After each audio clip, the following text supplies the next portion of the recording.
In this video, I'm going to teach you how to integrate Stripe in Webflow. So in order to integrate them, first head over to webflow.com, click on the this Get Started right there in order to create an account, or click onto this Login in order to log into one. So I have in here this support article from Webflow itself about connecting Stripe. So what you can do is you can just head over to your Webflow and to your dashboard, just look for the integrations option.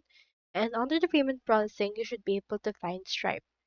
Click on the this install app option, and then from in there, just head over and install it, and then you will be prompted to actually sign into your Stripe account.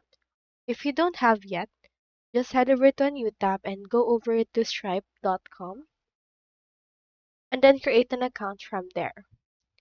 So into this, just head over and create an account on Stripe and then sign that into your actual Webflow in order to integrate those two together and have it as your payment processor. So that's all there is today, and I hope this video helped you out.